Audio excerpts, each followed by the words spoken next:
Friends, நம்ம எனக்கு beef வறுத்து பார்க்கலாம் வாங்க. அதுக்கு 1 கிலோ பெரிய வெங்காயம், 3 கிலோ பீஃப் எடுத்துக்கிட்டோம். அதுக்கப்புறமா ஒரு தேங்காய் எண்ணெய் இல்லைன்னா ஆயில் எது வேணாலும் ஆட் பண்ணிக்கலாம்.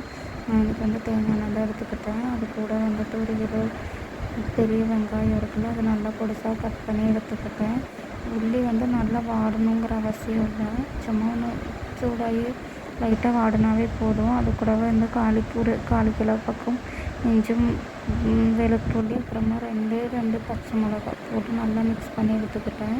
அதுக்கப்புறமா கருவேப்பிலை வந்து உங்கள் டேஸ்ட்டுக்கு அனுசரித்து எடுத்துக்கலாம். ஃப்ரெஷ்ஷாக கிடச்சா அந்த மனம் நல்லாயிருக்கும். அதுக்கப்புறமா பார்த்திங்கன்னா இந்த இதெல்லாம் வெந்ததுக்கப்புறமா மல்லிப்பொடி வந்துட்டு நான் வந்து ஒரு 100 கிராம் பக்கம் எடுத்திருப்பேன்.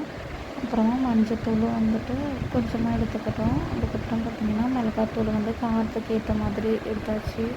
இதில் வந்து அதிகமாக நம்ம மசாலா வந்து சேர்க்காதனால இது மட்டும்தான் நம்ம எடுத்துக்க போகிறோம்.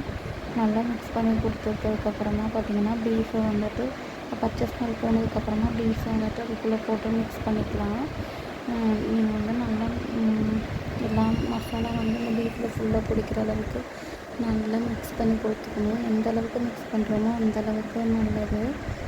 நல்லா மிக்ஸ் பண்ணிவிட்டு எல்லா சைடும் இந்த மசாலாலாம் பிடிச்சி வந்ததுக்கப்புறமா நல்லா கொஞ்சமாக உப்பு நமக்கு எந்தளவுக்கு தேவையோ அந்தளவுக்கு உப்பு ஆட் பண்ணிவிட்டு மறுபடியும் நல்லா மிக்ஸ் பண்ணி கொடுத்துட்டு ஒரு மூடி போட்டுட்டு வேக வச்சு எடுத்துக்கலாம்.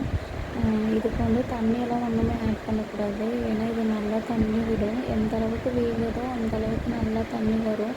அதனால் நல்லா மிக்ஸ் பண்ணிவிட்டு எடுத்துகிட்டு ஒரு மூடி போட்டு மூடி அடைச்சி வச்சு வேக வைக்க வேண்டியது தான். இது வந்து கொஞ்சம் லாங் ப்ராசஸ் தான், பட் டேஸ்ட்டு நல்லாயிருக்கும். அது வந்து இப்படி இடைக்கிடைக்கு ஓப்பன் பண்ணிவிட்டு நல்லா மிக்ஸ் பண்ணி கொடுத்துட்டே இருக்கணும்.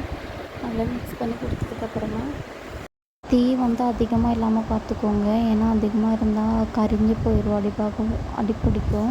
அதனால் தீ வந்து கொஞ்சம் கம்மியாக வச்சுட்டு நல்லா வேக வச்சு எடுத்துக்கோங்க. தண்ணி ஜாஸ்தியாக விடுற மாதிரி இருந்தால் ஓப்பன் பண்ணிவிட்டு கொஞ்சம் நேரம் வேக வச்சு எடுத்துக்கோங்க. அது கூடவே வந்து நான் 2 ஸ்பூனு கரம் மசாலா வந்து ஆட் பண்ணிக்கிட்டேன். நீங்கள் வேணால் குருமிளகு பொடி அதெல்லாம் ஆட் பண்ணுறதா இருந்தால் இந்த ஸ்டேஜில் கூட நீங்கள் ஆட் பண்ணிக்கலாம். நல்லா நான் வந்து இரும்பு பாத்திரத்துக்கு வந்து மாற்றிட்டு பண்ணால் சீக்கிரம் வேலையாயிடும் அப்படிங்கிறதுனால இரும்பு பாத்திரத்துக்கு வந்து மாற்றிட்டு இது பண்ணி பார்த்தோம். பட் இரும்பு பாத்திரத்தில் பீஃப் நிறையா இருந்தனால மறுபடியும் பழைய பாத்திரத்துக்கே போட்டுட்டு மறுபடியும் மிக்ஸ் பண்ண ஆரம்பிச்சிட்டோம். இது வந்து டைம் எடுக்கும், பட் நல்லா டேஸ்ட்டாக இருக்கும். லாஸ்ட்டில் வந்துட்டு கொஞ்சமாக கொத்தமல்லியும் சில்லி ஃப்ளேக்ஸும் விட்டேன். அதை வந்து நான் வீடியோ எடுக்க மறந்துட்டேன். சூப்பரான பீஃப் ரெடி, நீங்களும் ட்ரை பண்ணி பாருங்கள்.